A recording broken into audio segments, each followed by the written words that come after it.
할렐루야. 좋으신 하나님께 영광 감사 올려드립니다. 같은 마음으로 하나님의 말씀을 사모하며 하나님께 주실 은혜를 사모합니다. 예수 그리스도의 이름으로 여러분 모두를 축복합니다. 오늘은 시편 18편 7절로 19절 말씀까지 묵상합니다. 기도하겠습니다. 영광과 감사를 우리 하나님께 올려드립니다. 온 마음으로 하나님을 사랑합니다. 오늘 하루도 주님과 동행하는 복된 삶을 흠모합니다. 시편의 말씀들을 통해서 우리 가운데 응답하시고 사모하는 모든 영혼들이 말씀을 통해서 만족함을 누리며 응답받는 귀한 시간이 되게 하옵소서. 주의 보혈을 의지합니다. 주의 이름을 의지합니다. 우리의 모든 죄와 허물을 사하시고 하나님의 선하심과 인자심 가운데 응답하여 주시기를 원합니다. 종을 낮추시고 겸손하게 하시고 오직 말씀에 도구만 되게 하옵소서. 예수님 이름으로 사모하며 기도합니다. 아멘. 7절로 19절 말씀까지 읽어보시고요. 자, 16절 말씀부터 봅니다. 그가 높은 곳에서 손을 펴사 나를 붙잡아 주시며 많은 물에서 나를 건져내셨도다. 나를 강한 원수와 미워하는 자에게서 건지셨으며 그들은 나보다 힘이 세기 때문이로다. 그들이 나의 재앙의 날에 내게 이르렀으나 여호와께서 나의 의지가 되셨도다. 나를 넓은 곳으로 인도하시고 나를 기뻐하심으로 나를 구원하셨도다. 아멘. 오늘도 이 말씀이 우리에게 응답이 되기를 사모합니다. 18편은 굉장히 유명하죠. 특별히 1절 나의 힘이 되신 여호와의 내가 주를 사랑합니다. 사랑하나이다. 아마 대부분의 성도들이 많이 암송하는 그런 구절 가운데 하나입니다. 우리가 지금 18편을 다윗의 시를 묵상하고 있는데요. 과거에 하나님께서 그를 통해서 일하셨던 이런 구원의 역사, 하나님이 그를 도우셨던 간증들, 그의 기도에 응답하셨던 놀라운 일들을 그가 지금 기록하고 있습니다. 여러분, 지나온 모든 세월들 하나님의 은혜가 안 미친 것 우리 다 믿습니다. 간증이 넘치는 삶을 사는 것, 이 성도의 삶입니다. 오늘 하루도 조화로운 삶 가운데 하나님이 주신 은혜로 인하여 간증이 넘치기를 축복합니다. 하나님의 구원의 역사, 다윗의 삶 가운데 개입하셨던 이 하나님의 일하심이 얼마나 강력한지 7절로 15절 말씀 가운데 잘 나타나 있습니다.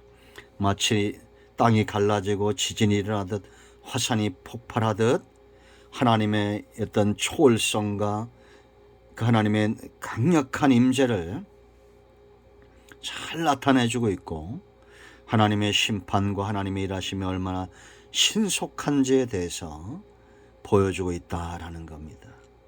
마치 눈으로 보는 것처럼 귀로 듣는 것처럼 하나님의 일하심은 긴가민가가 아니라 강력하게 나타나고 있다라는 겁니다. 7절 보세요. 이에 땅이 진동하고 그랬죠. 산들의 터는 요동하였으니 그의 진노로 말미암음이로다. 지진이 나는 것처럼 화산이 폭발하는 것처럼 하나님의 진노가 이 적들에게 나타났다라는 겁니다.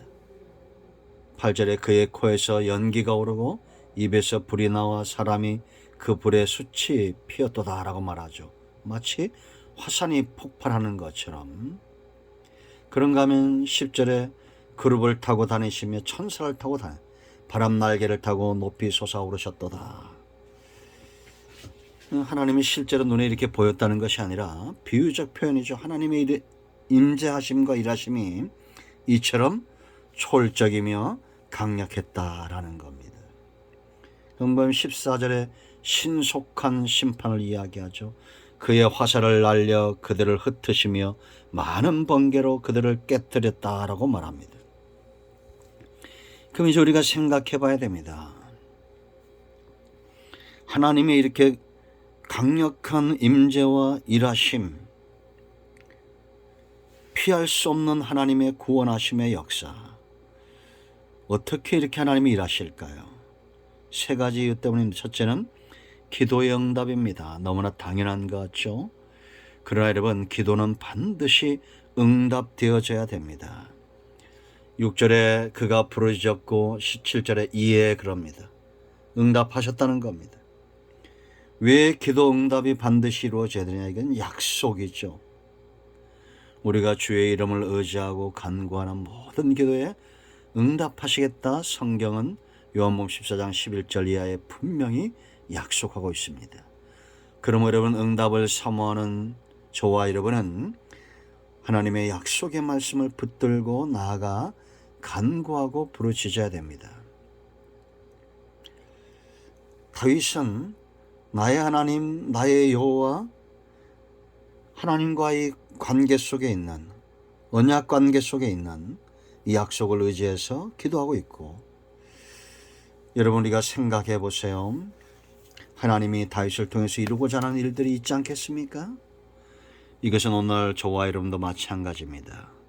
우리가 기도할 때 하늘에서 이룬 뜻 이 땅에서 이루시길 원하시는 하나님의 통치가 실현되는 겁니다. 기도하는 사람은 하나님의 통치의 통로입니다. 말씀의 통로입니다. 두 번째, 하나님이 또 응답하신 이유가 있어요. 적들이 강력하기 때문에. 16절 말씀 보면 그가 높은 곳에 손을 펴서 나를 붙잡아 주시며 많은 물에서 그랬습니다. 많은 물에서 나를 건져셨다. 이 많은 물, 또 17절에 강한 원수, 미워하는 자, 나보다 힘이 센 자, 이런 자들, 내가 감당하지 못하는 문제고 사람입니다. 다윗에게 이런 일들이 참 많았죠. 그의 장인이었던 사울왕에게 쫓기고 아들과 신하들에게 쫓기고 주변의 열방의 많은 강력한 나라들, 그런 나라들 내가 감당하지 못할 때는 위탁하는 겁니다. 우리는 맹목적으로 하나님께서 다 해주기만을 바라는 그러한 것은 우상숭배와 똑같습니다. 그런가 하면 하나님을 무시하고 내 마음대로 살아가는 건 불신자죠. 하나님과 우리 사이에 서로 돕는 역할이 있어야 됩니다. 내가 할 수 있는 최선의 길을 내가 하고, 그런가 하면 내가 할 수 없는 것들에 대해서 하나님을 의지하는 것, 이것이 중요하다라는 겁니다. 다윗은 위탁했고 하나님은 그를 위해서 일하셨다라는 거죠. 세 번째 중요한 이유가 있습니다. 왜 하나님이 이렇게 다윗을 도우시고 구원의 역사를 이루시는가? 19절 보세요. 나를 넓은 곳으로 인도하시고 나를 기뻐하심으로 나를 구원하셨다라고 말합니다. 이 넓은 것이 어떤 것일까요? 세상 사람들이 흔히 말하는 안전하고 보다 좋은 환경, 그런 것이 아닙니다. 물론 성도가 늘 어렵게만 살진 않습니다. 하나님이 기뻐하시는 뜻 가운데로 인도하는 것이죠. 사람들이 볼 때는 이해할 수 없는 상황이 될 수도 있습니다. 그러나 성도는 이해가 되고 하나님은 하나님의 뜻대로 하나님께서 원하시는 곳에 자기 백성을 두시기를 원하신다. 나를 기뻐하심으로 그랬습니다. 하나님의 기뻐하심을 입은 사람 다윗입니다. 그러므로 하나님이 그를 하나님이 기뻐하시는 곳으로 인도해 가는 겁니다. 오늘날 성도들은 하나님의 기뻐하심을 입은 사람들입니다. 주의 보혈로 거듭난 사람들, 주의 피가 발라진 자들이죠. 하나님의 기뻐하심으로 이스라엘 백성들이 애굽에서 나올 때 유월절 어린 양의 피가 발라짐으로 그들을 살려내셨습니다. 그런 것처럼 우리는 하나님의 기뻐하심을 입은 사람, 예수님의 보혈로 구속함을 받은 백성들입니다. 그러므로 담대히 하나님 앞에 나가서 간구하고 기도하십시오. 우리 모두가 하나님이 기뻐하시는 사람인 것을 의심하지 마시고 기도 응답으로 간증이 넘치는 인생이 되고 오늘 하루가 되기를 축원드립니다. 아멘. 기도합니다. 예수님의 이름을 의지하기도 합니다. 이 말씀대로 되게 하여 주시옵소서.